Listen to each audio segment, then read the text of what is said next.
atividade de hoje é intitulada Por uma Equidade Social, Covid-19, a cor e a identidade de quem tem direito a viver. Nós temos dois convidados muito especiais, que são o professor Dr. Marco Ackermann, que é professor titular do Departamento de Política, Gestão e Saúde da Faculdade de Saúde Pública da USP. E o professor Marco é um dos nossos grandes apoiadores na realização do Encontro USP Escola. A fala dele será Não Estamos no Mesmo Barco. Tá? A nossa outra convidada é a Rosimeire Gonçalves, que é psicóloga especialista em saúde mental. Sim. E ela fará a fala Aspectos da Saúde Mental em Tempos de Covid-19. Tá? Eu vou ficar aqui mediando com vocês a mesa. Vou acompanhar no chat. Então, se vocês tiverem comentários, perguntas, os nossos palestrantes vão poder responder e comentar no final. É só vocês passarem para mim.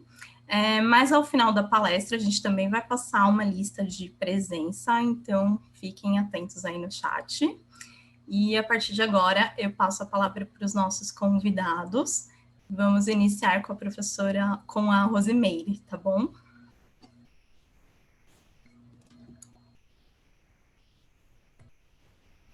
Meire?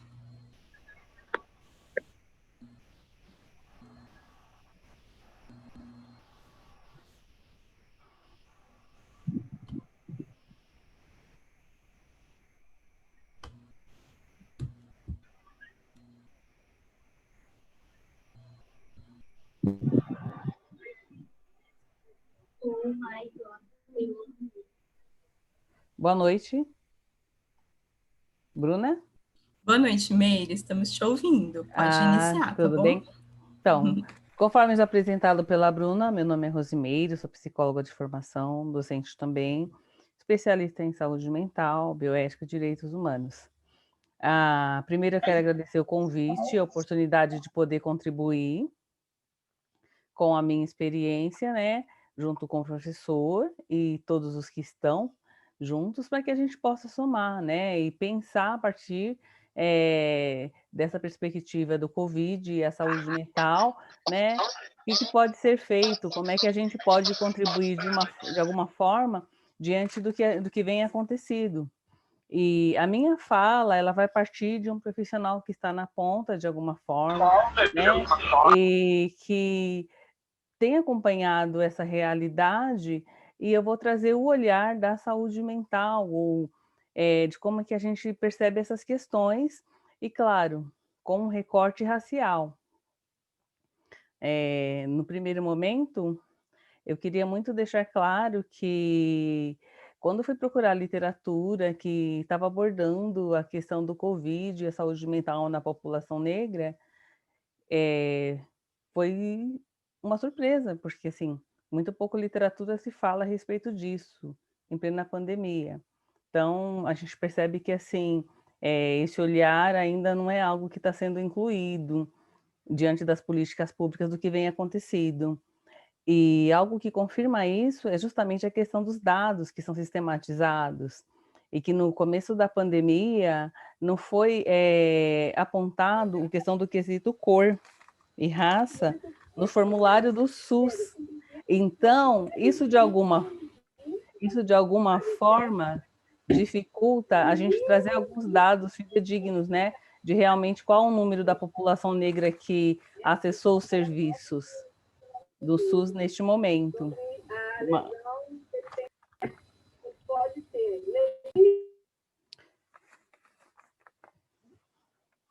Né? Oi, não sei se estão me ouvindo, ou como que está aí, como que está a questão. Estão me ouvindo? Estamos te ouvindo. Tá, desculpa. O professor só pediu para mim fazer uns ajustes de câmera, né? Psicólogo é muito bom para atender, mas se enrola um pouco com as tecnologias. Como eu estava dizendo, um dos dados que dificultou realmente saber qual o número da população negra que acessou o serviço de saúde mental, especialmente por conta do Covid-19, não foi possível, porque no primeiro momento o SUS não fez esse recorte. No SUS, nós temos um formulário onde, desde 2017, foi incluída a questão do quesito raça-cor. E isso é muito importante para que a gente tenha dados epidemiológicos, para que a gente possa olhar realmente para essa população e saber quem que está acessando o serviço, não está, como é que a gente pensa melhorar esse acesso e as políticas públicas, né, que precisam ser feitas especificamente para essa população. Claro que, segundo a Constituição, somos todos iguais, porém, né, o acesso ainda não é igualitário para todos. Então, o que chama muito a atenção é a gente olhar, por que que a população negra, embora o IBGE fale que a maioria da população brasileira é composta por negros e pardos, não acessam os serviços de saúde. Não só em relação ao Covid, eles são a minoria nos outros serviços, mas principalmente em relação a isso também. Isso é uma das coisas para a gente pensar, né? Por que que não acessa, sendo a maioria, né, dos brasileiros? E mais do que isso, a população negra compõe 80% dos usuários do SUS. A gente sabe que existem alguns fatores que contribuem para que isso aconteça. E como um profissional do SUS, a gente percebe na prática, assim, as dificuldades desses usuários acessarem os serviços. No caso da saúde mental, né, que é a RAPS, que é a Rede de Atenção Psicossocial, que organiza o serviço no território, que é onde muitos professores às vezes falam, olha, o aluno está com problema, né, está em alguma questão aí de depressão, ansiedade, a gente precisa encaminhar ele para um psicólogo, e geralmente quando ele vai no psicólogo do SUS, ele está acessando esse serviço da rede, né, da Rede de Atenção Psicossocial, não só criança, como adulto, né, é para toda a população. Mas, geralmente, os serviços eles estão nos centros e não estão nos bairros. Isso a gente percebe uma grande dificuldade. Muitas vezes eles conseguem ir para fazer uma triagem, para fazer um agendamento, mas não conseguem dar conta de vir semanalmente frequentar, né, as consultas, os grupos, passar com uma equipe multidisciplinar, porque o cuidado em saúde mental, ele é entendido que ele é um cuidado em rede, ele é um cuidado que tem que ser feito segundo a RAPS, né, e a Lei 10.216, que legisla sobre a questão da saúde mental em equipe multidisciplinar.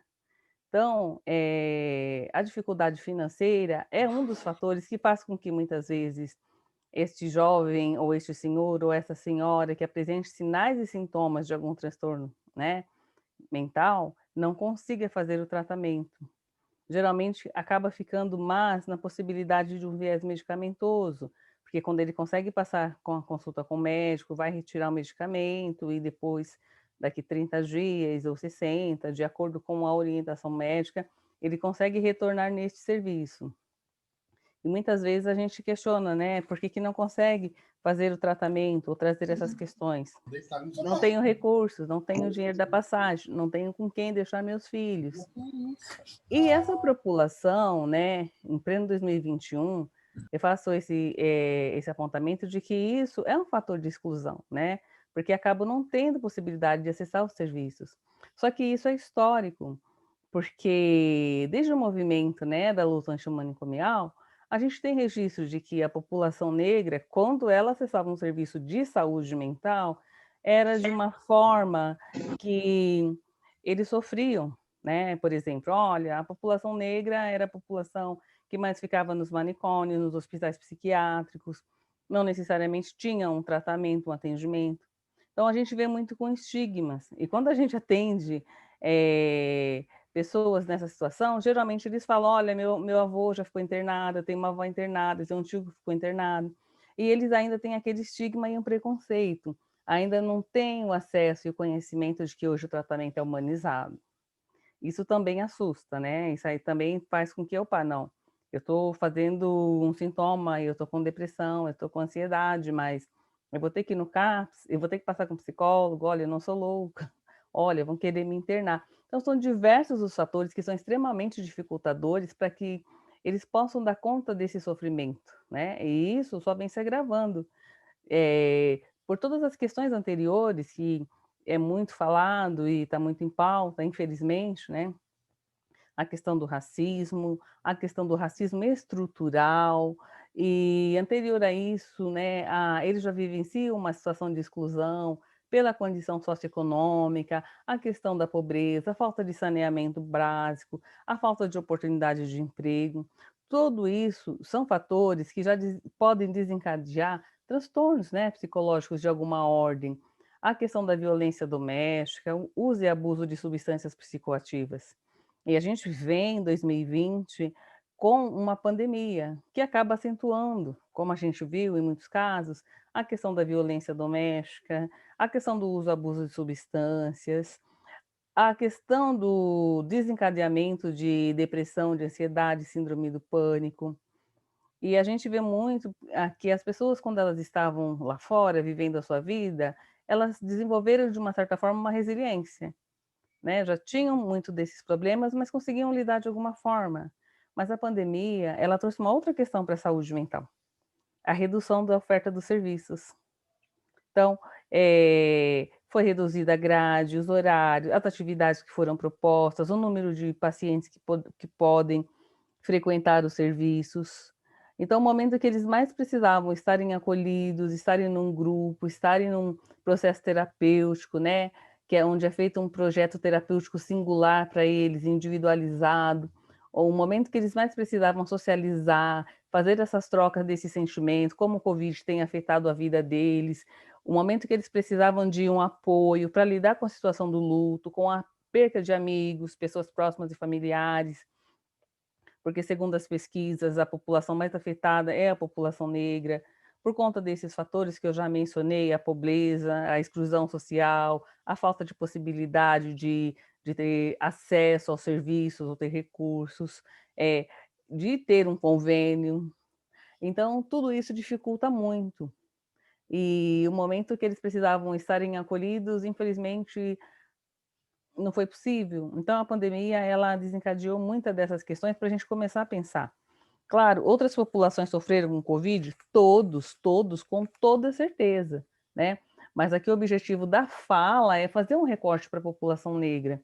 Eu trabalho também em uma instituição privada, e na instituição privada, 90% dos pacientes que acessam a psicoterapia são brancos. Então, muitos tiveram possibilidade de continuar a psicoterapia dentro de um consultório, ou mesmo remoto. Agora, a população negra, não, porque a maioria não tem emprego, são subempregos, né? De repente, os trabalhos domésticos, informais, a questão de trabalhar enquanto Uber.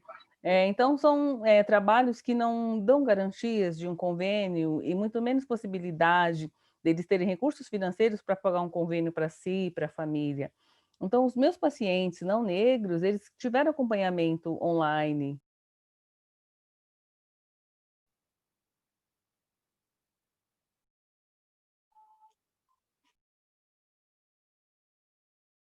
Transmitir.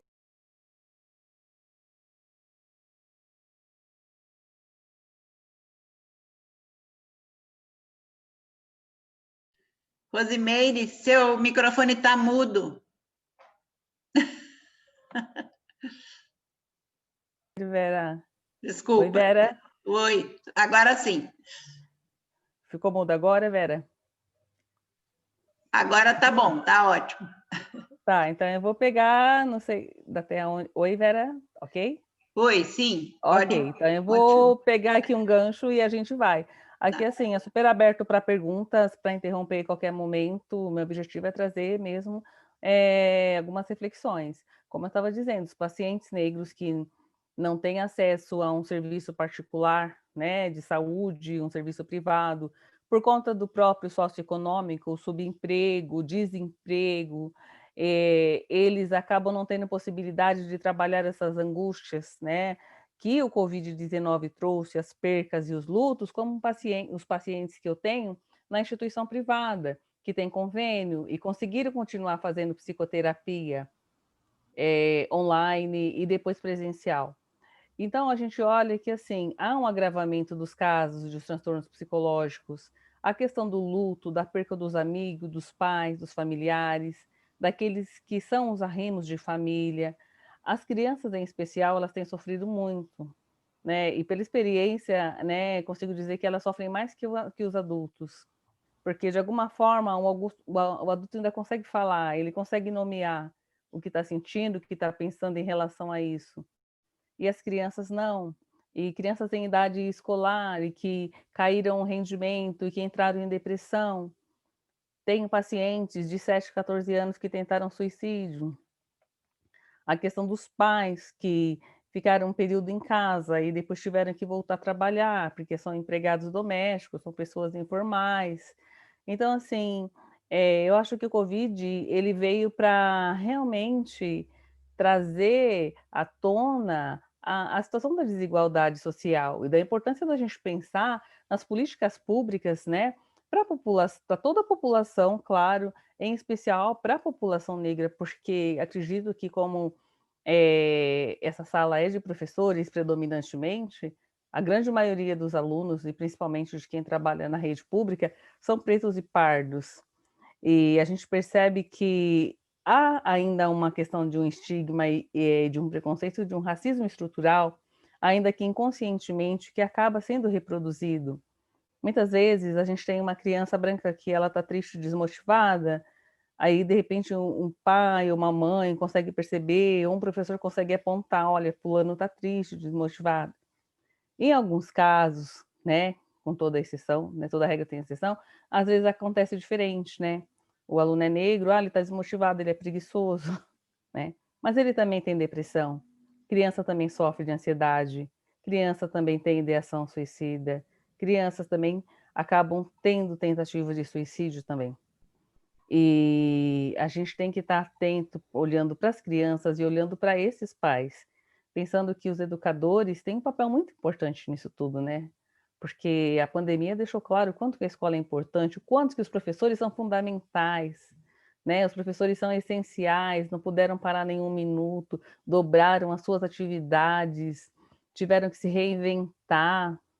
Então também tiveram desgastes emocionais importantes, ansiedade, síndrome do pânico, porque também acaba atendendo na iniciativa privada professores nessa condição e que também acabam acompanhando as dificuldades, né, que os pais também têm e os alunos, aqueles que querem e não conseguem acompanhar e aqueles que aproveitam do momento da pandemia por não entender que o estudo pode trazer outra oportunidade para os filhos, também não apoiam.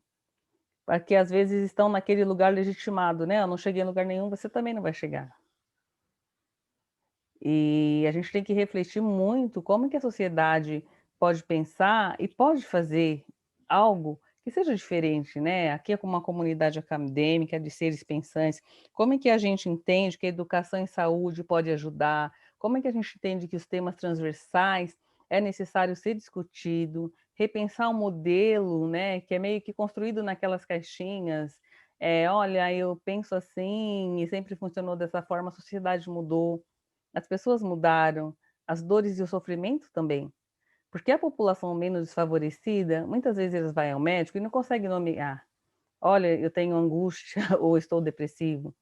Ele vai falar, eu estou com uma dor no peito que não passa, eu estou com sufocamento. De acordo com Dr. Alia, eu estou com um é uma sufocamento, que pode estar...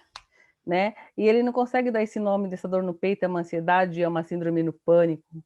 Ou muitas vezes, quando ele vai falar em casa, seja o homem ou seja a mulher, ou o adolescente que vai falar, estou triste, estou desanimado, e é um adolescente negro, periférico, ou uma adolescente negra periférica, o olhar é, você está com preguiça, vai trabalhar, é falta de ter o que fazer. E muitas vezes ele está sinalizando que, olha, algo não está bem comigo emocionalmente, a minha saúde mental não está bem. É um pedido de socorro que acaba sendo feito, porque a maioria dos jovens negros cometem suicídio. Então, a gente tem que pensar em todas essas questões. A desigualdade, a falta de saneamento, a falta de recurso financeiro, a falta de acesso à educação. Porque qual a possibilidade que todos nós temos de chegar em algum lugar? Foi através da educação, de ter uma formação, ter uma qualificação. E não tem um outro meio para que essa população consiga mudar a sua realidade. E a saúde, eu não entendo a saúde como algo só medicamentoso. Não adianta só ir lá tomar um remédio, olha, você vai no grupo, você faz terapia, ok, é muito importante você falar de si, das suas dores, mas é importante saber que essa pessoa vai chegar em casa e ela tem uma casa para morar. É importante saber que se ela está com Covid, ela vai ter condições de fazer esse isolamento. Ela não vai morar numa casa que tem tantas pessoas onde é impossível fazer isolamento. ou que ela está com Covid, e que ela consiga ficar realmente os 14 dias em casa e não tenha que sair para trabalhar, porque a patroa ameaçou, se você não vir a trabalhar, você vai perder o emprego.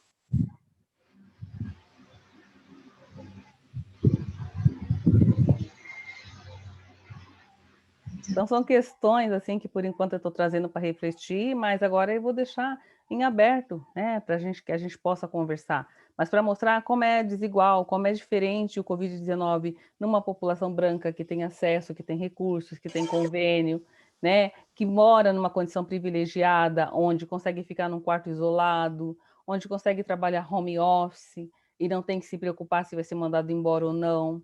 Agora, como que o Covid se repercute na periferia, onde as pessoas moram com muitas pessoas, falta dinheiro para comprar álcool gel, falta o saneamento básico, as pessoas dividem as máscaras, elas não conseguem ter uma máscara só para si, o que para a gente é uma coisa tão simples, para eles acabam sendo inacessível. A possibilidade de se isolar num quarto se torna muitas vezes inviável, então aumenta o contágio, que justifica as pesquisas do Ministério da Saúde, que a população negra é a população que mais morre, o homem negro é o homem que mais morre de Covid-19 e a mulher preta também. Então, é um conjunto de coisas, né? Entendo a saúde como biopsicossocial, e a gente tem que ter esse olhar. E a educação, acho que ela pode muito contribuir, a educação em saúde, entender essa questão histórica do racismo, né? Para que a gente possa trabalhar muito nessa questão do racismo estrutural, que essas pessoas possam ter oportunidades e ter possibilidades, que eles possam ser vistos, enxergados como ser potentes, como sujeitos de direitos. E a questão da empatia, né? Da gente não falar, olha, estou num lugar privilegiado, não acontece comigo, com a minha família, mas nós vivemos em sociedade, nós vivemos em comunidade. Então, aquilo que afeta o jovem negro da periferia também afeta o jovem que mora no bairro nobre, afeta o patrão, porque ele vai trabalhar na casa do patrão, afeta quem pega Uber, né? Porque ninguém pede exame de Covid para o Uber, afeta os alunos que vão voltar de alguma forma para o ambiente escolar e, consequentemente, vai afetar a vida desse professor. Então, acho que pensar em educação e saúde é um dever de todos. Saúde e educação têm muito a contribuir e podem e devem trabalhar junto para uma sociedade melhor. É isso que eu queria falar nesse momento e deixo aberto para perguntas, debates. Obrigada pela atenção. Meire, fala excelente, reflexões muito importantes. A gente tem algumas perguntas, alguns comentários no chat. Eu vou fazer a leitura para você, caso você queira comentar, tá? O Raimundo perguntou se quem já estava em atendimento, teve o atendimento interrompido e se pensaram em alternativas para continuar o atendimento de quem estava em vias de suicídio, por exemplo. E ele também perguntou se o CAPES já voltou a atender. A Jaqueline, ela comentou, pensar onde a maioria da população negra está situada, quais os cargos deles, qual o índice de desenvolvimento escolar deles, pensando também no fato de que muitos abandonam a escola para poder trabalhar e ter uma renda para ajudar em casa. Será que de maneira efetiva as políticas públicas chegam até essa população? São vários fatores a se pensar que nós, enquanto educadores, precisamos rever, redirecionar, reestruturar. Pensar na ausência dos espaços culturais nessas localidades, nas periferias. Bom, a Amanda também comentou aqui problemas que já estão aí há tanto tempo e a pandemia trouxe mais luz para essas questões. A Elisângela disse, na maioria das comunidades é quase impossível fazer isolamento com tantas pessoas morando em uma casa, é verdade, né? Bom, o professor Valdir também falou, na periferia, infelizmente, está abandonada pelas instituições, políticos locais que se beneficiam pela Covid no sentido de dependência. A Adriana disse, a estratégia de distanciamento e isolamento social foi pensada para as classes sociais mais altas, que poderiam cumprir. Para as demais classes, as classes sociais mais baixas e mais vulneráveis, não foi proposto quase nada ou nada mesmo. Aí também várias pessoas parabenizando pela fala. Obrigada. Bom, respondendo algumas questões, né, sintetizando, como o professor Raimundo perguntou, o CAPES, ele retomou os atendimentos, porém não atende toda a demanda, ele atende os casos mais urgentes, então ainda está muito no viés de que, assim, o paciente que ele está em ideação suicida, tem histórico de tentativa, ele é assistido, até por conta do risco, né, então não tem como não manter esse atendimento, porém, assim, dentro das condições do paciente, porque, como eu falei, a questão socioeconômica pesa muito. Como fica no bairro, e muitas vezes a gente liga, olha, hoje tem consulta, a pessoa não veio, olha, não tem dinheiro da passagem para vir, né? Então a gente tenta encaminhar, a gente fala, olha, vamos encaminhar para a rede, vamos encaminhar para assistência social, acessar os recursos e os benefícios, porque a vida humana ela é um bem mensurável. Então, o que é possível pactuar com a rede, com o serviço de assistência social, para que consiga um transporte, para que essa pessoa consiga vir, isso é feito. Então, assim, mas não voltou em sua totalidade das atividades, até por conta das questões de risco, e agora essa segunda onda, então, infelizmente, impactou muito o serviço. Mas a assistência aos casos mais agudos, mais graves, tem sido prestada. E essa questão do isolamento é isso mesmo, né? Quem que pode fazer isolamento social? Quem tem uma formação e cujo trabalho permite trabalhar home office e tudo mais. Agora, a população negra, infelizmente, embora tenha passado 400 anos de escravidão, não conseguiu avançar, né? Não conseguiu porque o racismo ele faz com que realmente a pessoa fique no lugar aonde achavam que era o lugar dos negros. Não, olha, ok, você saiu da senzala, mas você continua pobre, você continua sendo operário, é você que vai pegar o ônibus lotado, o metrô, né? É você que é o porteiro, você que é a babá, e você não consegue sair desse lugar. E eu lembrei agora daquela babá que estava trabalhando em Salvador, enquanto a patroa estava fazendo a unha, né? A babá foi levar os cachorros para passear e a patroa simplesmente deixou acontecer e o garotinho veio a morrer procurando a mãe. Então, acho que isso é um dos retratos da pandemia. A gente vê, assim, que muitas vezes tem que ligar para, olha, o pessoal da enfermagem liga, olha, e aí, tá conseguindo fazer isolamento? E muitas vezes o telefone não funciona mais, porque a pessoa não tem crédito, perdeu a linha, então não conseguem fazer um monitoramento se a pessoa está ou não. Ou outros falam, né, como disse anteriormente, não, eu tenho que voltar a trabalhar, porque se eu não voltar eu perco o emprego, é só isso que eu tenho, sou só eu que trabalho em casa. E então esse fator social e econômico, ele prejudica muito, e não dá direito a esse sujeito de ficar em casa e repousar e fazer um tratamento. Vem uma mídia que ainda coloca como assim, ah, não, se você está em casa, ou se você está com medo, ou se você está repousando, é porque você é covarde. É muito fácil falar isso num lugar de privilégio, onde se tem um hospital de excelência, uma equipe de excelência, onde se tem uma saúde boa, né? Eu, particularmente, acho covarde a gente ter esse olhar para a população pobre, menos favorecida. É injusto, né? É indigno, porque são seres humanos com desejos, sonhos, como todas as outras pessoas, têm as suas aspirações. E eu tenho certeza que dentro da comunidade sairiam excelentes médicos, e como tem professores que saíram da comunidade e demais profissionais de saúde, e que tem muito a agregar e tem muito a somar. Porém, a questão de oportunidade, possibilidade, é que acaba inviabilizando isso. E, então, eu acho que são muitas, né, as questões que a gente pode refletir a respeito disso, e a Covid realmente ela mostra o quanto que é desigual, né? O quanto que ninguém está no mesmo barco, não estamos no mesmo lugar, não estamos numa situação de privilégio, de maneira alguma. E não é diferente agora que começou a distribuição da vacina, né? Mas não quero chegar nisso nesse momento.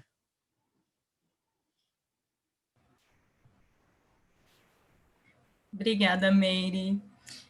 Acho que agora a gente pode passar para o professor Marco, para ele fazer a fala dele, e aí depois a gente interage mais aqui, tá bom? Claro, perfeito. Boa noite, pessoal. Vocês estão Boa com noite. ânimo ainda para ouvir um monte de coisa da gente, para conversar? 72 pessoas aqui. Ei, Vera, um prazer estar aqui, viu, querida? Mais um USP Escola acontecendo, né? Você é uma Muito bom. lutadora e eu sou um admirador eterno seu por esse esforço, viu? Viva a Vera e a equipe pequena da PEP que apoia ela nesse evento maravilhoso, viu? Vivam os professores, não só os profissionais de saúde são heróis, vocês são mais heróis ainda, né? Então, é muito bom estar aqui com vocês. Eu fiquei procurando, viu, Vera, um logo do USP Escola para pôr aqui no meu fundo e não encontrei. Precisa de um logo na internet para poder pôr de fundo. Aí eu achei essa imagem aí, que foi a reportagem que o jornal da USP publicou, USP Escola, aí eu fui e pus isso lá para representar, né, a educação, lápis, livros, né, só para não ficar o fundo aqui assim, sem nenhuma alegria. Então, essa é a minha homenagem aos professores. Os lápis coloridos para alegrar um pouquinho. Precisamos de alegria, precisamos de ânimo, né? Que estamos num ano novo que parece bem igual ao ano anterior, né?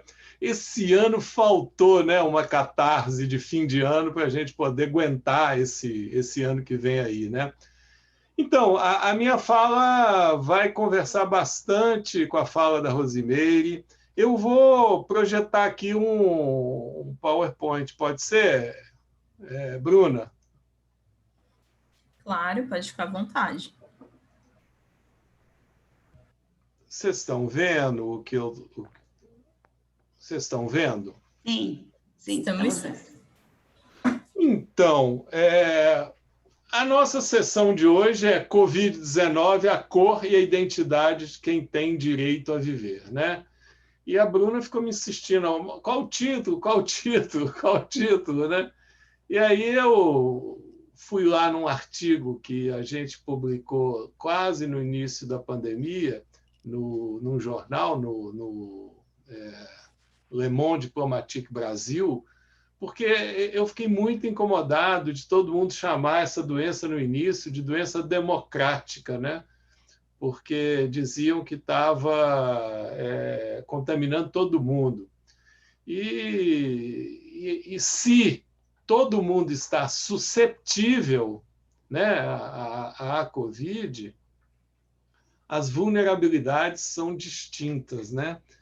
Em outras palavras, é o que nós na saúde pública chamamos de a determinação social do processo saúde-doença, né?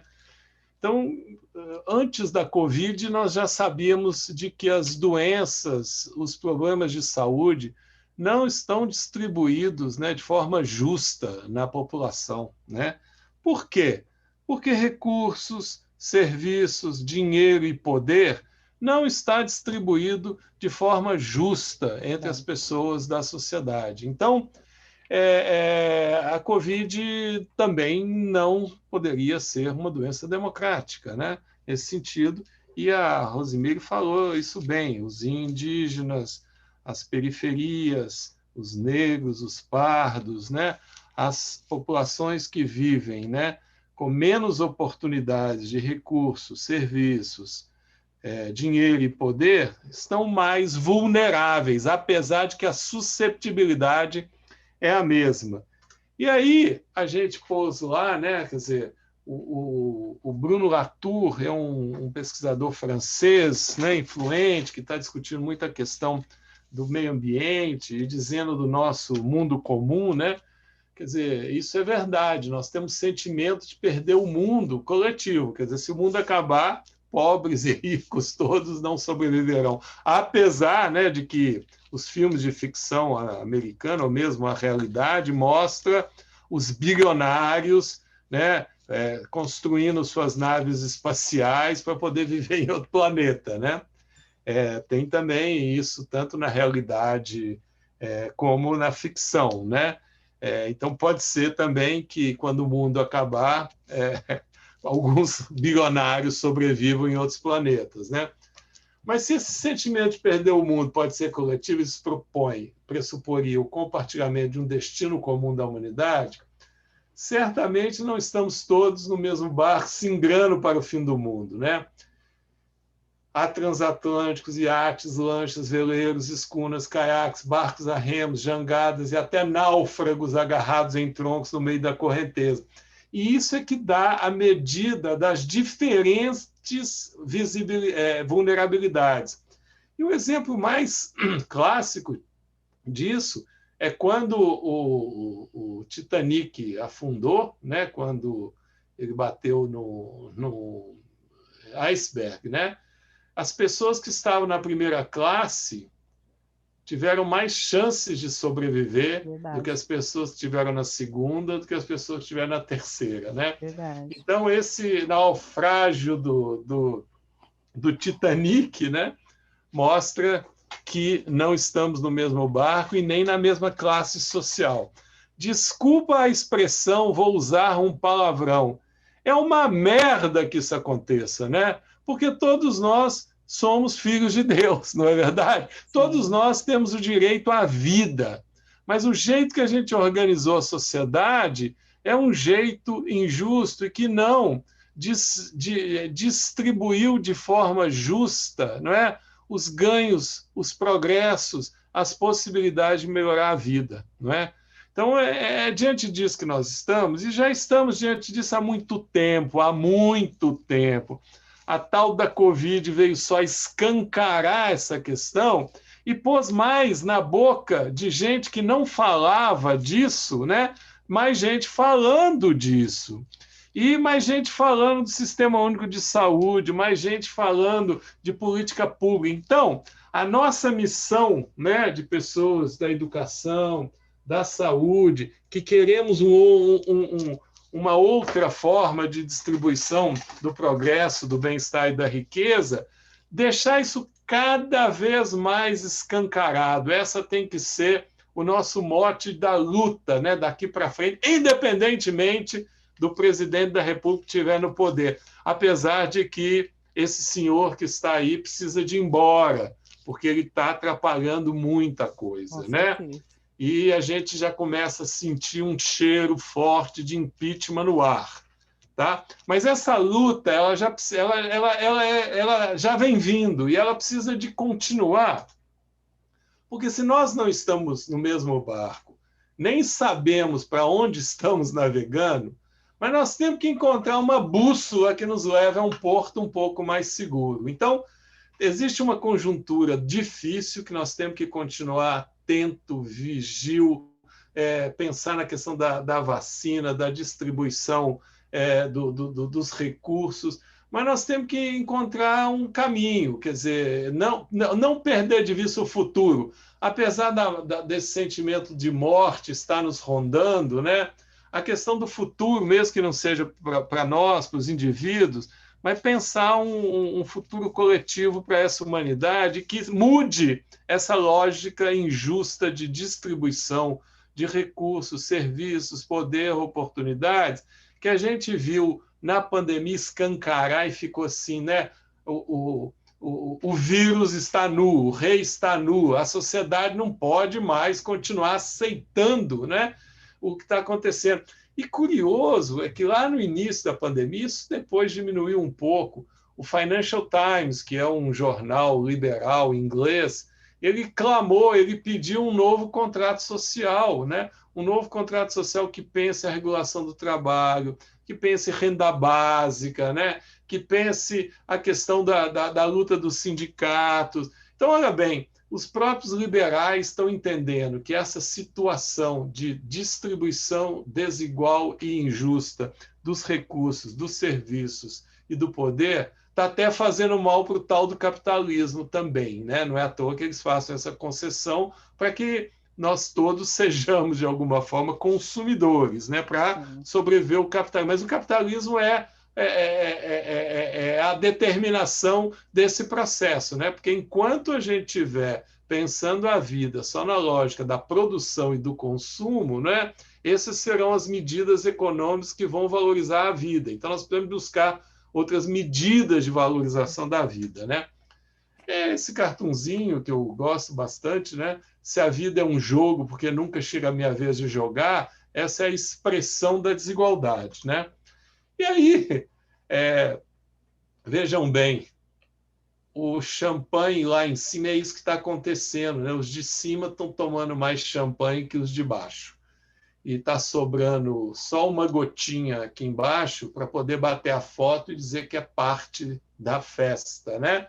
Mas olha bem, e essa brincadeira aqui, né, do champanhe lá em cima para poder escoar, mostra a lógica da concentração de renda. Os de cima estão com muito mais do que os de baixo, né? Então, essa questão ela tem que ser enfrentada, tem que ser buscada a bússola para esse novo caminho, a gente despontar num outro porto, né? Porque esse porto aqui que nós estamos ancorados está cheio de problemas. Os jornais mostraram isso, né? De forma clara. Uma desigualdade entre brancos e negros se aprofundou durante a pandemia. A alta letalidade da Covid no Brasil atinge violentamente o povo cocama, por exemplo, uma etnia indígena, né? Olha, a base da pirâmide, é o que não, as pessoas que não recebem o champanhe que é colocado lá em cima, né? É a maioria da população, 70% da população, né? Uma desigualdade na distribuição das UTIs em São Paulo, né? Enquanto no setor privado suplementar existem 4 leitos para cada 10 mil habitantes, no setor público 1 leito, né? Essa desigualdade social afeta o desempenho estudantil. E se afeta o desempenho estudantil, interfere nas oportunidades, porque a educação é uma oportunidade, né? A Rosimeire falou disso, o racismo estrutural e a pandemia do coronavírus. O Rose, você falou de que a escravidão acabou há 400 anos. Não acabou, acabou há 132 anos, está muito próxima da gente ainda, né? Parece que foi ali no século passado. Então, essa herança, o legado da escravidão está muito forte aqui ainda, né? Que gera o racismo estrutural, né? A desigualdade do país volta a crescer com o desemprego, então desemprego pior. Muita gente começa a discutir a renda básica como um caminho, né, para pensar essa questão da falta de renda, né? A desigualdade acelerou o avanço da Covid nas periferias. O Enem expõe desigualdade entre instituições públicas e privadas. E olha aqui, a gente teve algum grau de luz, né? Em 2002, a gente estava com um índice Gini que mede a desigualdade no país alto. Aí, olha bem, 2014, 2015, aí, olha bem, quando acontece o golpe do impeachment de 2016, começa tudo a subir de novo. Então, essa questão está muito conectada com a lógica política, né? Com a lógica política de como que a gente quer enfrentar a desigualdade. Por isso que é uma questão política, os partidos e a política são ainda dispositivos importantes. Porque quando você muda a inversão política, né, a lógica política, você tem um impacto negativo no índice da desigualdade, né? E aqui à esquerda embaixo, essa balancinha é o caminho. E uma coisa curiosa, apesar de ser um gráfico antigo, ó, no Brasil, apenas 12,5% das pessoas têm computador. Isso é de 2001. Então, aumentou muito, porque diminuiu o preço, facilitação da internet, o celular. Mas o que é curioso é que quem tem mais computador são os brancos, em comparação com os pardos, em comparação com os negros. Então, qualquer indicador que a gente tomar como exemplo, eles vão retratar a desigualdade, né, de raça, de gênero, de espaços onde as pessoas moram, de país. Então, a evidência, olha bem, nós estamos falando de mais de ciência, né? Existe já evidência clara de que a desigualdade social, entendeu? Ela está distribuída de forma desigual entre a população e isso tem impacto diferenciado.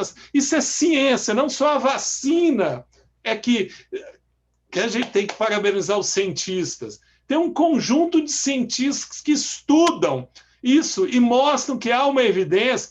Em outras palavras, a desigualdade faz mal para a saúde, para a vida de todo mundo. E isso já está provado, né? Então, nós temos que também valorizar essa questão científica, porque isso é uma evidência, assim como a vacina e assim como não existe tratamento precoce, né? para a Covid através da ivermectina e da hidroxicloroquina, está claro, está transparente, está límpido que existe prova científica da distribuição desigual de recursos, serviços e poder no Brasil e em outros países do mundo também, com impacto sobre a vida e a saúde das pessoas e com transcendência para todo mundo. Países menos desiguais são menos violentos, tem menos violência contra a mulher, tem menos feminicídio, tem menos violência contra as crianças.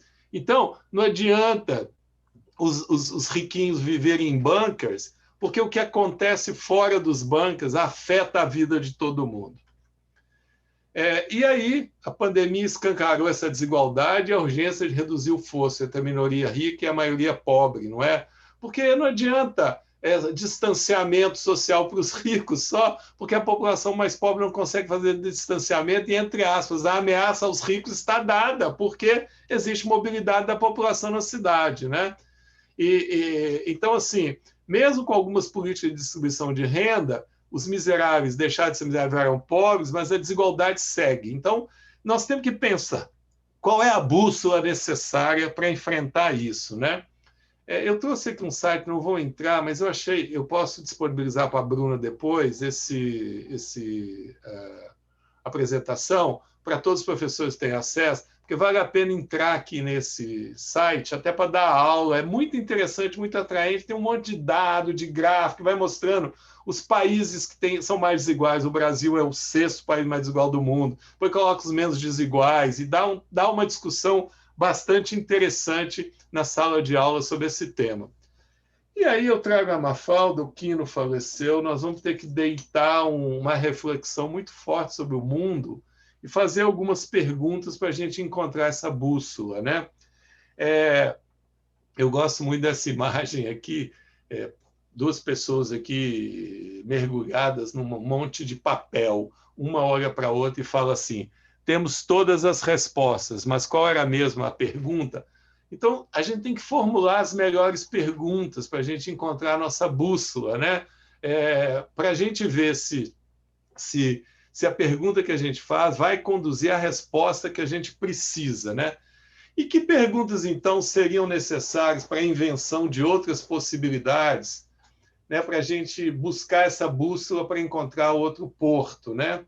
Eu acho que a gente tem que perguntar que país é esse, e aí, não só olhando as dificuldades, mas olhando para os potenciais que o Brasil tem, né?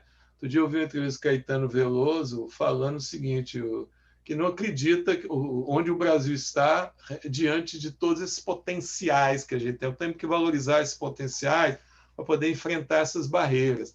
E aí nós temos que fazer essa discussão em todos os lugares, nas salas de aula. Qual é o papel do Estado? Porque começa a ter uma coisa de senso comum, que é assim, o Estado é mó roubagueiro, o Estado é grande, o Estado é mastodonte, tem que reduzir o Estado. Mas qual é o papel do Estado, né? Por que a gente vota, né? Gasto público. O que é o gasto público? Para que serve o gasto público, né? O que é consumo e o que é produção? E uma lógica de valores. Então, aqui eu estou colocando algumas perguntas que podem nos orientar para ir discutindo, né, essas novas invenções, essas novas possibilidades, essa reflexão sobre o país para buscar a bússola que a gente precisa. Aqui é uma questão que eu gosto bastante, que mostra como que a nossa organização do espaço físico ela atende a um determinado interesse que vai contra o interesse da natureza, por exemplo, né? Aqui colocam que o futuro é biorregional. E aí vocês vão ver o mapa mundi, e o que está mostrando aqui é que a vida não se organiza como os países estão organizados. As fronteiras são fictícias. Onde que a vida borbulha é onde tem rio. Onde tem rio. Então aqui a gente tem a bacia do Amazonas, a bacia do Mississippi, a bacia do Tâmesis, a bacia do Sena, a bacia do Rio Amarelo. E essas bacias, onde a vida borbulha, ela ultrapassa as fronteiras dos estados, dos países, né?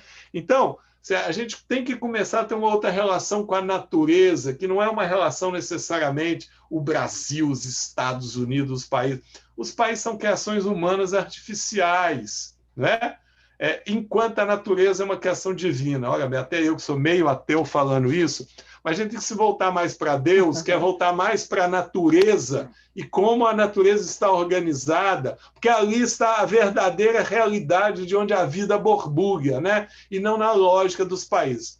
Quem apresentou esse mapa diz que não tem muita esperança disso acontecer nos próximos 200 anos, tá? Tudo bem. Mas é para dizer que o futuro é biorregional, que a gente tem que olhar mais para a natureza, de como que ela borbulha. Então, olhar que país é esse, olhar que mundo é esse, né? Para a gente ir pensando como que a gente se relaciona com a natureza. E aí, para não ficar só no discurso, né, eu tentei trazer aqui alguns caminhos para o combate à desigualdade social no Brasil. Primeira coisa, a gente tem que estar discutindo isso em escola. Tem gente que acha que a pobreza é imoral e não a desigualdade. Tem gente que acha que a desigualdade é que é imoral. Quem acha que a pobreza é que é imoral e não a desigualdade, vai dizer que a desigualdade é natural, porque como o capitalismo, né, ele estimula a competição, vencem, né, os mais aptos. E aí, a pobreza é que é imoral, você tem que criar, então, políticas compensatórias para que as pessoas saiam da linha de pobreza e depois ali é cada um por si. Então, eu acho que essa é uma discussão importante, né, de desnaturalizar a desigualdade e, para isso, desocultar as diferenças, mostrar que há diferenças, não é? De pessoas com cores diferentes, pessoas de etnias diferentes, gênero e tal. Por quê? Para mostrar o impacto que essas diferenças têm na produção da vida. Então, é importante desocultar, explicitar, visibilizar, não para dividir, para fragmentar, para dizer nós e ele, não, para mostrar que recursos, serviços e poder está distribuído de forma desigual, e as políticas públicas têm que pensar isso, né? Uma outra coisa importante, durante um tempo, a própria eleição do Bolsonaro, acho que é um resultado disso, porque a nova política é o desconhecimento dos políticos, apesar de que ele era um velho político, né? Nós temos que resgatar essa discussão da política e dos partidos, né? Por mais que às vezes a gente tenha que fechar o nariz para os políticos, mas não são todos os políticos, pode ter até uma minoria de políticos que não são corruptos, mas a gente tem que valorizar a política e os partidos. E essa frase que eu ouvi outro dia, para que o mal prospere, basta o silêncio dos bons, né? Então eu acho que a gente tem que ficar olhando para isso. Como é que nós vamos enfrentar isso? A gente precisa da política, porque a gente precisa de política pública, política social, né? Para enfrentar essas dificuldades. E aí, como que a gente pode ter isso? Impostos mais progressivos, a gente tem que estar, por exemplo, o homem mais rico do mundo e a pessoa mais pobre do mundo, quando vai comprar arroz, paga o mesmo imposto, que é o IVA, né? Mas ele não paga imposto de fortuna, não paga imposto de herança, não paga imposto sobre o lucro, os dividendos do mercado capital não são taxados, a renúncia fiscal que é feita. Então, aqui, porque para a gente fazer política pública, para enfrentar a determinação social do processo, nós vamos precisar de dinheiro, porque o Estado faz um gasto público e tem que realizar, né? Então, essa é uma discussão. Por isso que a reforma tributária ela é importante, mas é uma reforma tributária progressiva, né? Porque geralmente fala de discussão, temos que desatar a burocracia para poder ter mais negócio. Tá, mas temos que ter mais negócio, mas temos também que taxar quem tem mais, né? E essa é uma luta renhida, é uma luta difícil, mas tem que pensar essa questão. A discussão de oportunidades e privilégio, o que é oportunidade, o que é privilégio, né? Nós temos que começar a trabalhar essa questão. E aí, olhando para vocês, né, a educação tem um papel importante. Então, eu tenho visto, outro dia eu vi um gestor de política pública, chama Creusmar de Souza, dando uma entrevista. Foi uma pessoa que teve muita dificuldade na vida e se ergueu pelo apoio que a mãe e a irmã deram para a educação, né? E ele traz algumas questões que eu acho importante para pensar. O ensino integral de qualidade obrigatório, alimentação na escola, atividades complementares, quer dizer, inglês, português, computação, acesso ao material didático, inclusão digital e apoio da família. Então, aqui estão alguns elementos do campo da educação que podem criar mais oportunidades, né, a partir de uma política pública que seja mais progressiva em termos de imposto, defendido pelos bons e não pelos maus, né, e que afete a questão da desigualdade na educação, né? Eu hoje estou inspirado, né? Trouxe até o Papa, falei de Deus, né? Mas olha bem, o Papa Francisco é uma pessoa bem interessante. Ele criou uma nova encíclica que valoriza os encontros, né? Ele até cita nessa encíclica a música do Vinícius de Moraes, né? O Samba da Bênção, né? Porque lá diz que a vida é a arte dos encontros, mas quanto desencontros pela vida, né? Então, a gente tem que criar possibilidades de encontro para criar essa possibilidade da mobilização social, para poder pensar políticas públicas que criem mais oportunidades, que sejam mais justas, mais progressivas, né? Isso aqui foi uma amiga. Eu dei uma entrevista outro dia sobre a questão de Manaus, né? E disse que a política brasileira fez o mesmo que aquele policial fez lá nos Estados Unidos com George Floyd, né? Apertou o pescoço dele e ele falou assim: I can't breathe, eu não posso respirar. E foi o que a política brasileira fez com os manauaras, né? Eles pararam de respirar, né? Apesar de que a gente tem que ter essa luta clara de que vidas negras importam, né? Eu não quero fazer, quando eu falar vidas brasileiras, dizer que não há essas diferenças, mas isso aqui é para valorizar, né? Sim. Vidas brasileiras importam. Sim. Contra a necropolítica, contra a falta de oxigênio para as pessoas respirarem. Concordo. E o que é curioso, né? Na Amazonas, que é considerada o pulmão da humanidade, onde teria que ter muito oxigênio, mas lá também o oxigênio não está distribuído de forma equitativa entre os que mais precisam, não é? Verdade. E aí o debate de hoje, então, eu gosto bastante da Sátia, gosto bastante da Laerte, né? O debate de hoje será entre a luz e o final do túnel, né? Então, porque a gente fala assim, será que a gente está enxergando a luz no final do túnel, né? Então, o debate de hoje será entre o túnel e a luz no fim, né? Porque se a gente ficar nesse túnel escuro, vai ser muito complicado. E a luz no fim é talvez o porto seguro para o navio caminhar para uma outra construção social a partir dessas bússolas aqui que eu estou sugerindo para vocês. Muito obrigado, é o que queria falar com vocês hoje. Um beijo para todo mundo e parabéns por essa belíssima iniciativa chamada USP Escola. Obrigada, Marcos, foi ótimo também. Temos vários comentários aqui. O pessoal fez muitas reflexões sobre o nosso desgoverno, algumas mensagens e questionamentos excelentes. Eu destaco aqui a Adriana, que ela colocou: todo o poder emana do povo. Sim, meus amigos e amigas, a revolução de verdade será feita por nós, os de baixo. Não adianta, sonhemos e lutamos juntos e juntas. A Nazaré também colocou: percebem que tudo começa pela politização de um povo? Não há outro caminho que não seja a educação. Muitos estão parabenizando também.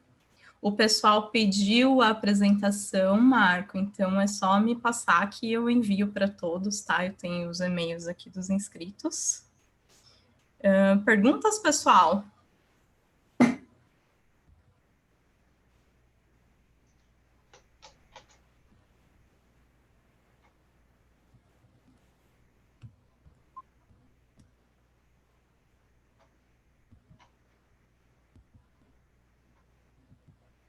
Todos agradecendo.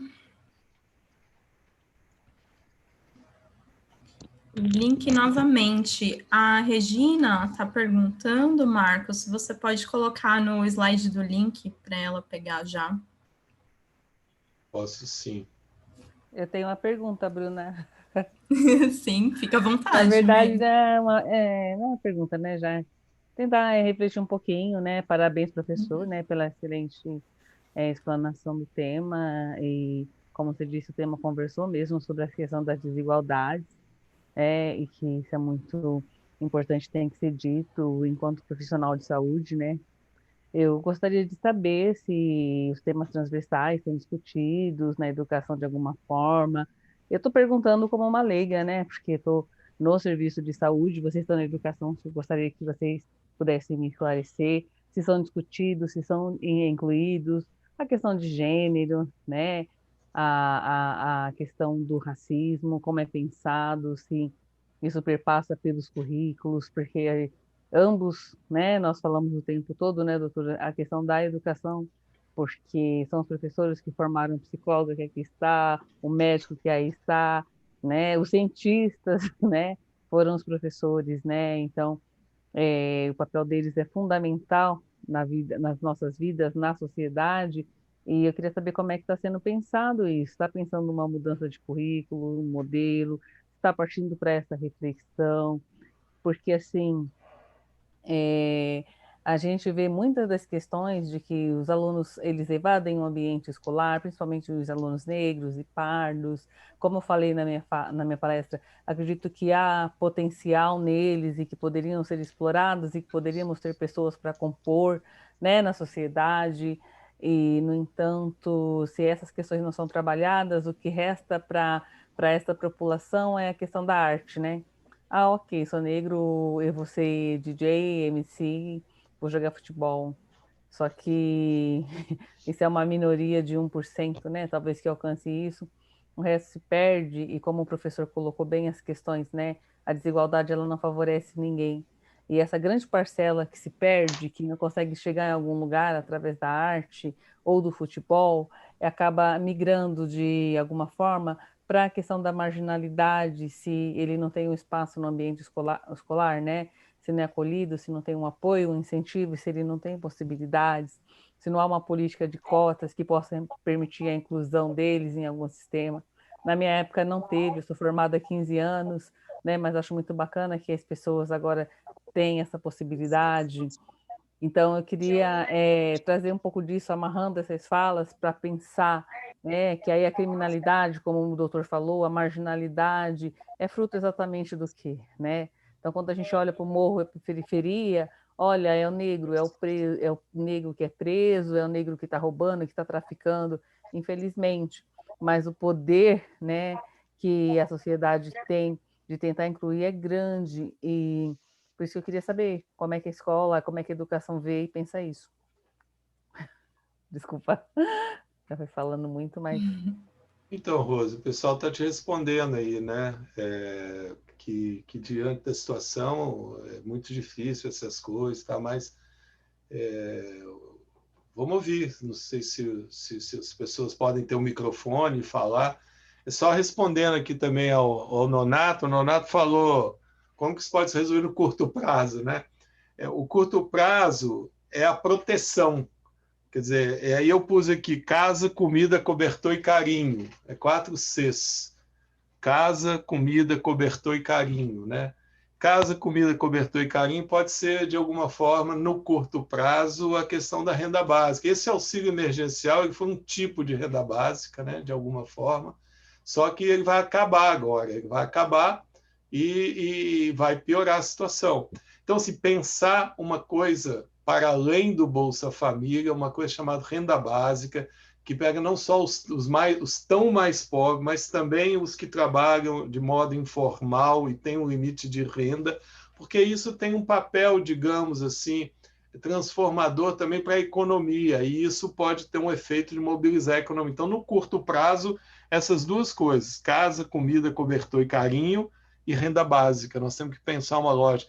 Países mais ricos, eu sei que são aí, mas a Finlândia está com um modelo de renda básica, porque o trabalho vai mudar e muita gente vai ficar sem emprego. Então, essa discussão da renda básica, ela faz com que as pessoas tenham o mínimo para casa, comida, cobertor e carinho, né? No curto prazo. Agora, no médio e longo prazo, Raimundo, é a coisa do imposto, é a coisa de taxar a fortuna, é a coisa de fazer políticas públicas de educação no médio e no longo prazo. Muito bem, professor. Obrigado por responder a nossa pergunta aqui. Eu vou aproveitar essa abertura que foi dada aqui, mas já retomo para a Bruna. Tem um monte de perguntas aqui para vocês também, para falar sobre essa perspectiva que a Rose trouxe, da questão do que fazer, do que a educação tem pensado para mudar um pouco dessa percepção, desse olhar para as pessoas da periferia. Eu faço parte da associação de professores aqui, do Encontro Pscola, né? Eu me juntei a este grupo, né, liderado pela professora Vera, que vem há 10 anos pensando justamente isso que você está trazendo, né? Então, pensando, reunindo pessoas, né?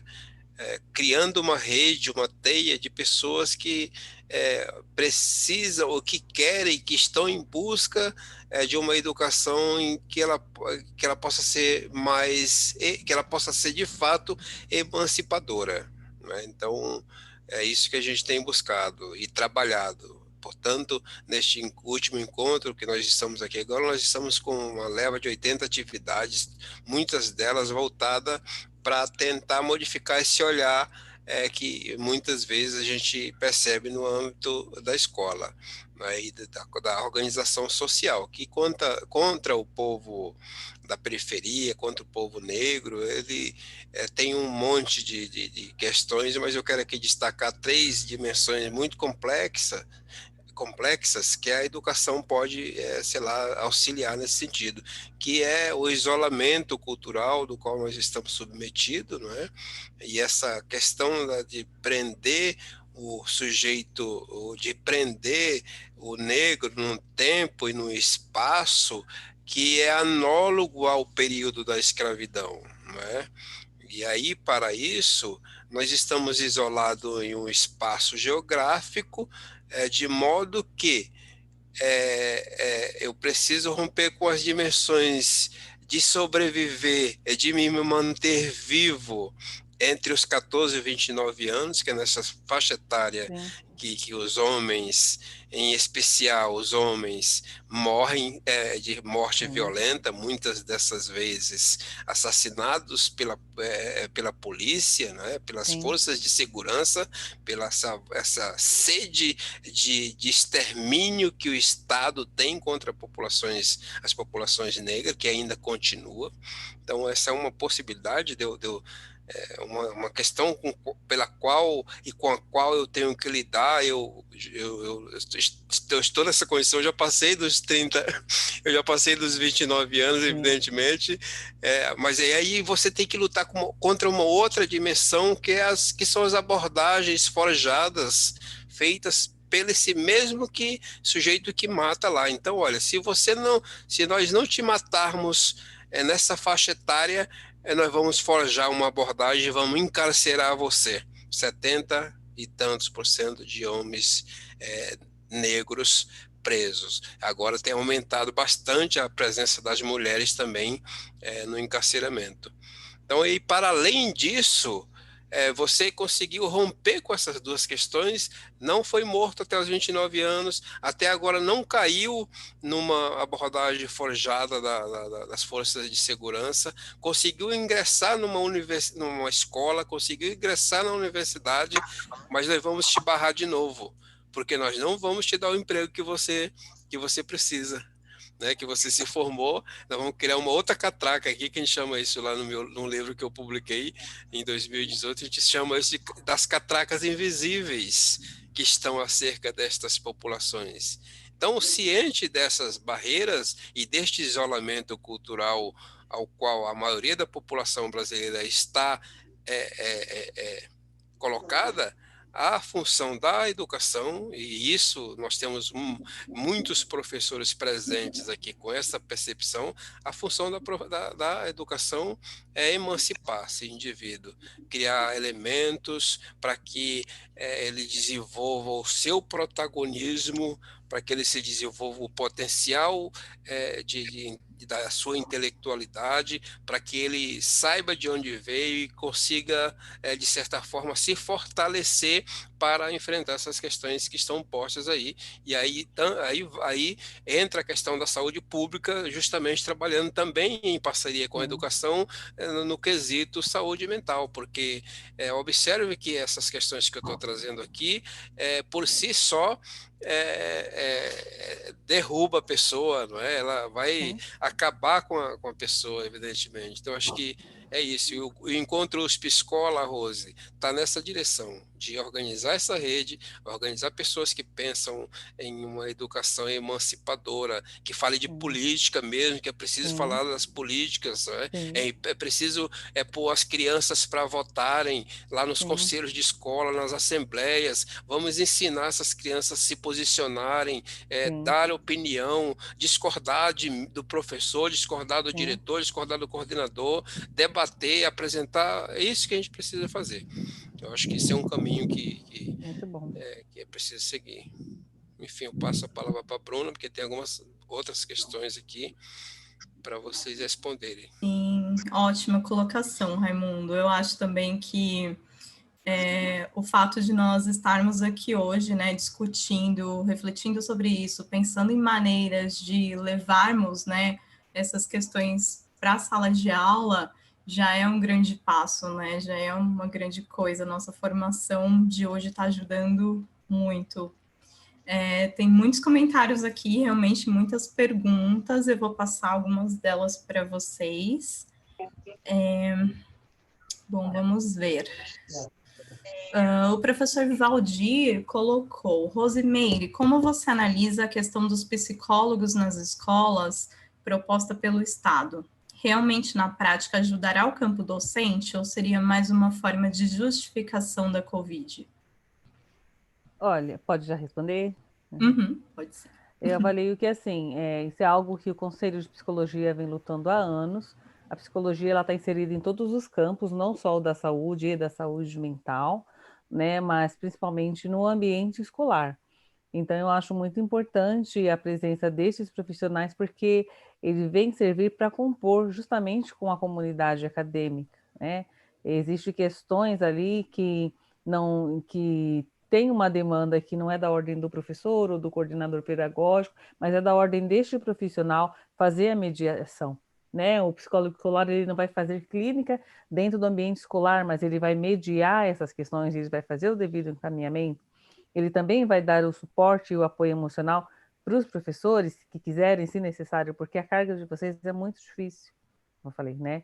Vocês atendem várias pessoas, são vários alunos, são realidades diferentes, vocês têm que estar atentos a todas essas questões, fora a vida pessoal de cada um, né? Vocês são humanos, têm os problemas de vocês também, tem as vulnerabilidades, tem questões emocionais também, que muitas vezes está indo trabalhar ali tentando dar o melhor para os alunos e passando por situações que ninguém nem imagina.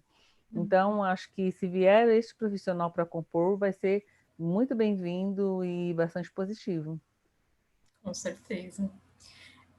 A Elânia colocou aqui: professores, em relação à situação pandêmica, que conforme divulgado pela mídia, é sempre mais complicado em Manaus, além dos problemas políticos e socioeconômicos, existe relação entre uma possível composição genética do povo nortista com mais indígenas e maior mortalidade causada por esse vírus?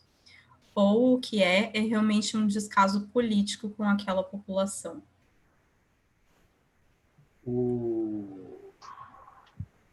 Boas perguntas. Eu acho que o que tem sido dito é que a desigualdade em Manaus ela é muito grande. Existe 60% a 70% da população vivendo abaixo da linha de pobreza ali, né? Isso é uma questão. A outra questão tem a ver também com um certo desencontro de informação, né?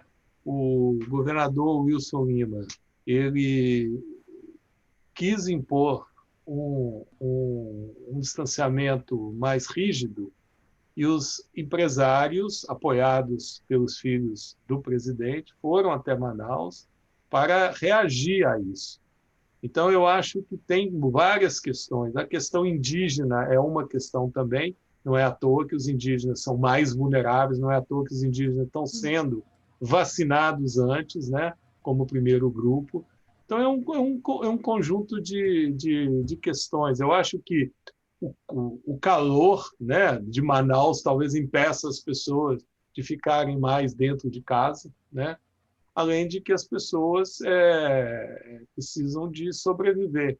Então, é um conjunto de fatores. Eu não diria nessa linha da genética. Se isso há algum elemento, precisa de ser estudado, né? Não vejo ainda nenhuma indicação nessa direção, né? O que acontece do vírus lá ter surgido, a mutação em Manaus, é porque quanto mais o vírus circula, mais a possibilidade dele mutar, não é? É por isso que a vacina e o distanciamento é para impedir que o vírus se divirta, né? Porque quanto menos ele contagia, menos a possibilidade dele mutar, porque quanto mais ele contagia, mais ele vai se fortalecendo e mais ele vai desenvolvendo outras capacidades, né? Mas o que é bom até agora é que essas capacidades mutantes que ele está desenvolvendo são ainda atacadas pela vacina, né? Agora, pode ser que o ano que vem, ou daqui para frente, essa vacinação tenha que ser como a vacina da gripe periódica, e a vacina vai ter que, de alguma forma, ir mudando. Mas essa vacina que está aí é capaz de conter, né, o contágio do coronavírus e de suas pequenas mutações que ainda estão por aí. Duas perguntas eu vi aqui, Bruna, uma da Vera e outra da Adriana.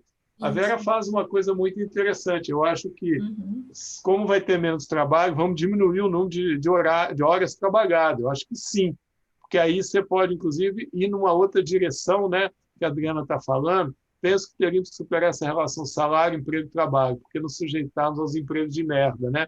Então, é melhor trabalhar 5 horas no emprego de merda do que 8 horas, né, Adriana? Quem sabe a gente ganha as outras 3 horas. Eu vi alguns movimentos na cidade de São Paulo, ou melhor, em outras cidades do mundo, de mudar isso, né? Os franceses estão lutando por 35 horas, são outros países, né? Dizem que aqui a gente tem que aumentar a produtividade do trabalho e não a quantidade do trabalho. Mas a gente vai ter que desenvolver outras formas inventivas para a questão do trabalho, para a questão da mobilidade urbana. Por exemplo, as escolas têm que funcionar todas no mesmo horário? Os bancos têm que funcionar todos no mesmo horário? As repartições públicas têm que funcionar todas no mesmo horário? Não seria interessante escolas, bancos e repartições públicas em cada região da cidade funcionando em horários distintos? A gente concentrar mais o trabalho perto das regiões onde as pessoas moram, porque o trabalho está concentrado na região central e só porque as pessoas têm que circular. Em outras palavras, nós vamos ter que fazer alongamento cerebral para poder pensar outras formas de conviver na cidade. A vida urbana foi colocada em xeque. Eu acho que a gente tem que pensar isso bem. Uma vez eu li um livro que chama Crianças Inteligentes, né? Escrito por uma repórter americana que analisa Coreia, Polônia, o ensino na Finlândia, né? E essa mulher diz que por que a educação é importante. Ela diz que a educação é importante para a gente poder estar numa boa escola, para passar numa boa universidade, para ter um bom emprego. Eu vou usar a expressão da Adriana. Que merda isso, né? É para isso que serve a educação? Para a gente estar numa escola, para passar numa boa universidade, para conseguir um bom emprego? Né? Acho que a educação é mais que isso, né?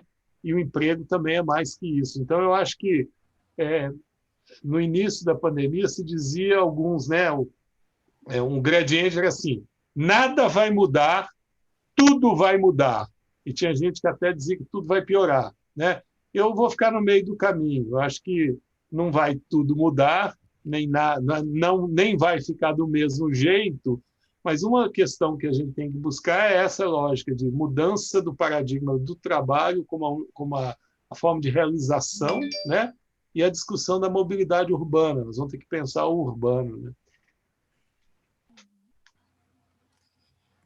Bom, pessoal, tem uma outra pergunta aqui da Vera que eu achei bem interessante. Vocês poderiam falar um pouco sobre as lutas da comunidade de saúde que levou à criação do Sistema Universal de Saúde? Precisamos nos inspirar em experiências que já aconteceram para pensar como fazer hoje a luta contra a desigualdade, que passa pela luta por uma educação de fato universal. Bom, né? Isso tem uma das coisas que tem funcionado até esse momento que não houve o desmonte no governo, ainda é o SUS, né? Acho que o movimento dos trabalhadores, em especial os movimentos dos trabalhadores de saúde mental, né, que lutou lá na década de 80, 90, para que acontecesse a reforma psiquiátrica, isso foi muito importante. E é pensar juntos, estavam todos os processos de trabalho, um processo de adoecimento no trabalho, porque trabalhar na saúde não é fácil, né? Há ainda a questão do desgaste. Nós que somos funcionários públicos não somos bem remunerados, né? Acho que os professores sabem disso, e nós da saúde também. Existe a questão do sucateamento dos serviços, a falta de recursos, a falta de insumos, né? Muitas vezes você fala assim, olha, você está no hospital e não tem, por exemplo, um anti-inflamatório. Você fala, é possível? É. Olha, não tem algodão. É possível que aconteça? É, não deveria. Você está dentro da saúde mental, onde o tratamento deles, como eu falei no começo, era dentro de uma lógica manicomial. Então, assim, os trabalhadores também sentem o reflexo, não dá para a gente ficar de fora disso e não entender que esse processo de adoecimento do próprio serviço, ele adoece os profissionais e adoece muito mais os usuários, né, dos serviços. Então, a organização é importante, é pensar junto, é trabalhar no coletivo. Digo de uma forma resumida, não dá para trabalhar isolado, um exemplo, cada um na sua sala e não é problema meu. Não, vamos pensar junto. O que está acontecendo aqui nessa comunidade escolar? O que a gente pode fazer? Como que a gente pode somar forças? Né? Que ideias que a gente tem para propor? Né? Para não levar só problemas, né? Que coisa fácil é levar problemas. Né? Coisa difícil é sentar junto para tentar propor, tentar se rever, tentar desenvolver outros olhares sobre aquela situação e ver o que é possível fazer naquele ambiente, porque o ambiente, né, de trabalho, ele também causa adoecimento, como a gente falou. Então é muito importante a gente pensar junto o que pode melhorar para os alunos, o que a comunidade escolar puder fazer para melhorar com os alunos, primeiro vai melhorar a vida dos docentes que estão ali, né? Que vocês são a ferramenta, né? O material humano que vocês têm para doação a si mesmos. Então eu acho que ter essa visão de coletividade, de grupo. É muito importante também ter conhecimento das políticas públicas, né? Para a gente saber o que a gente pede, a quem a gente recorre. Se possível, se tivesse algum candidato que os representasse na educação, olha, tem que ser esse cara, tem que ser essa pessoa, né? Vamos dar esse espaço e oportunidade, porque ele vai ser a nossa voz. Os políticos, né, como o doutor bem tem trazido, que a gente tem lá hoje, a quem eles representam? A si mesmos. A si mesmos. E a gente vê, por exemplo, uma desinformação, uma deseducação, informações erradas sobre a doença, sobre a vacina, sobre fake news, sobre tantas outras coisas que a gente não vai retomar aqui. Ou seja, a gravidade disso, a gente vê o quanto que faltou um bom professor, né, para determinados governantes, para não citar nome, mas um governante fica ali em Brasília, né? Como fez falta um bom professor na vida dessa pessoa, para entender que ele está num lugar de destaque e que a fala dele influencia pessoas, a tomada de decisão dele influencia nossas vidas, né? A gente fez um recorte hoje especificamente na saúde ou na questão do coronavírus, mas assim, na questão da educação, porque a pandemia vai passar, de alguma forma a gente vai, né, como o doutor colocou, vamos chegar em algum lugar, né? A gente não vai ficar assim o tempo todo, vai se resolver, mas a questão da educação vai continuar, né? E isso é um grande problema no país, porque a gente não consegue nada sem educação. Então, eu acho que é grupo, pensar junto, senso de coletividade, sabe? Independente das diferenças que todos nós temos com os colegas de trabalho, a gente tem que ter um viés ideológico, a gente tem que ter um olhar para isso, para falar, opa, vamos sentar junto aqui e construir. Posso não ser sua amiga, ok, mas isso é do interesse de todos.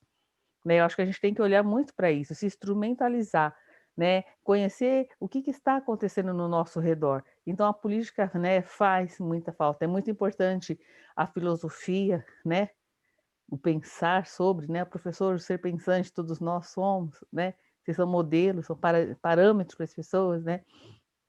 Enfim, acho que é mais ou menos por aí. Vou deixar o professor com certeza complementar, Porque eu acho que, assim, só para resumir, a educação e compreender todo o processo da educação é o que vai fazer diferença para resolver muitos dos nossos problemas, né? Desde a desigualdade social, a questão racial, a questão de saúde, a tudo na nossa vida, porque a gente tem que ter realmente a educação como um norte na nossa vida, para chegar em algum lugar, para fazer educação em saúde, para pensar um projeto, para escrever um projeto, né? A gente tem que fazer esse mesmo caminho.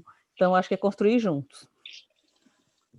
Ô, Rosimeire, não põe a culpa nos professores no resultado que gerou o presidente da República, não. Não, Entendeu? jamais, Porque nunca. é igual a gente brinca com os filhos, Não, às vezes, jamais. que alguém fala assim, seu filho é mal educado. A gente fala assim, mal educado não é mal aprendido. Eu eduquei, ele é que não aprendeu, né?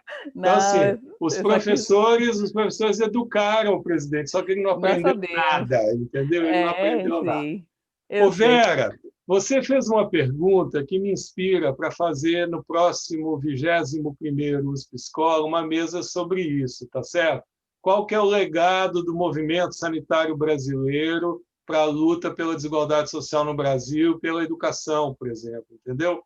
Que é um legado interessante mesmo, mas é em outro tempo, né? Isso que a gente tem que ver. Esse legado vem da década de 70, né? Depois, o movimento latino-americano da saúde coletiva, né? O movimento de redemocratização do Brasil, tá certo? Uma certa entrada em 85 no INSS, no Ministério da Saúde, de pessoas, quer dizer, que representavam até na época o movimento sanitário, muita gente do partido político, que ocuparam espaços, né, na gestão pública naquele momento. E aí favoreceram a criação de bolsas para residência de medicina de preventivo social, que criou uma quantidade de sanitaristas no Brasil. Então, teve toda uma estratégia. Então, me cobra, me anota e me lembra que no 21º nós vamos fazer uma mesa sobre isso. O legado do movimento sanitário brasileiro para a construção do SUS, que lições que a gente pode, apesar do contexto distinto, tomar para a construção, para a luta contra a desigualdade social no Brasil. Porque, sim, teve conferência, teve um marco importante, que é a 6ª Conferência Nacional de Saúde. Talvez a gente tenha que criar essa mobilização social contra a desigualdade social no Brasil. Então, foi um movimento social, entendeu? Não foi um movimento burocrático, técnico, político, foi um movimento social que abarcou muita gente. Então, eu acho que vamos ter que fazer algo parecido, mas em contextos diferentes. E aí a gente podia chamar velhos sanitaristas, né, que participaram desse movimento, o professor Zé Carvalheiro, pessoas do Rio, pessoas daqui de São Paulo, para a gente conversar e dialogar sobre isso. Acho que é uma boa ideia, viu? Está marcado aqui para a gente cobrar de vocês isso, porque acho que a gente tem que aprender com esses exemplos, né? Nós estamos num momento em que, se eles puderem, eles desmontam o SUS, e a gente não está, né, conseguindo. Infelizmente. Então, nós temos muito que aprender. Eu acho que a maioria das pessoas não tem ideia dessa história, né? Pessoal que não viveu, né? Nós estamos mais velhos, eu, então, muito Você, mais. não me incluir dentro disso, não tem nada a ver com isso. É que hoje em dia, né, Vera, as pessoas se educam pelo Facebook, pelo WhatsApp. Esse é um grande problema, né? As pessoas não buscam mais ler um livro, buscar fontes, conhecer. Então, isso reflete nas decisões da política quando eles vão votar, infelizmente, né? E o resultado está aí, infelizmente. Mas espero que eles tenham aprendido alguma coisa e que 2022 o Brasil consiga, né, realmente sair dessa situação sem desmontar a educação, a saúde mental, né? E sem mais fake news sobre vacina, coronavírus, porque enquanto nós temos o privilégio de estar aqui nessa live, tem pessoas morrendo. Acho que é isso. Eu acho que, assim, posso comentar, Bruna? Você está comentando aí? Claro, sim. Fiquei com vontade de comentar, né? Porque a história, né? A gente, o brasileiro, na verdade, no mundo existe isso, né? Pouco conhecimento da história. E tem um historiador inglês que foi embora, não, para mim não há muito tempo, que é o Eric Hobsbawm, que ele falava que a história a gente precisa justamente para isso, para aprender com ela e ver o que a gente vai fazer hoje, né? E a gente tem um desconhecimento enorme da história. Eu aprendi, gente, e aí olha só que curioso, né? Uma amiga postou uma pergunta no Facebook. Você sabe quem governava o Brasil no ano em que você nasceu? Aí eu fui olhar, descobri que eu nasci quando Getúlio era governante. Eu não sabia disso. Ou seja, né? E eu me interesso muito por história, gosto muito de história. Então, conhecer essa experiência da construção do SUS, porque as pessoas hoje só olham e falam: o SUS não está bom, não atende, demora, não tem. Mas, gente, ele é uma conquista fantástica, né? E essa epidemia mostrou, e ela foi feita como, acho que isso que o Marco falou, não foi feita por burocratas, foi feita por gente que trabalhava na usuários do SUS. Exato. É o movimento de usuários e trabalhadores do SUS. Que é uma outra coisa, né? E a gente a Maria Aparecida está lembrando aqui do Padre Ticão, e a gente tem um movimento da Zona Leste de saúde em São Paulo que é muito importante também. Então, trazer o pessoal, né, da Zona Leste para falar desse movimento também, eu acho que pode ser importante, né? Então, vamos fazer isso, né? No USP Escola 21º, julho de 2021. Vamos descansar, Bruna? Vamos descansar? Mais alguma pergunta, pessoal? Podemos ir encerrando. O Cláudio colocou, né? Por isso que a missão do historiador é lembrar aquilo que a sociedade esquece. Verdade. Legal. Memória, né, Cláudio? E o pessoal fala de história quente, né? Quer dizer, a história não é só aprender sobre o passado também, né? O que está acontecendo aqui agora também. É lógico que as pessoas... Tem gente que não gosta da história quente, porque diz que o historiador precisa ter um certo afastamento de tempo, né, da história, mas é possível produzir história também a quente, né? Bom, pessoal, vamos nos encaminhar então. Rosemary, quer fazer suas considerações finais? Quer falar alguma palavrinha? Eu quero agradecer, né, a oportunidade. Eu acho que a troca foi muito interessante. A gente sempre cresce e aprende com as experiências, ouvindo cada um.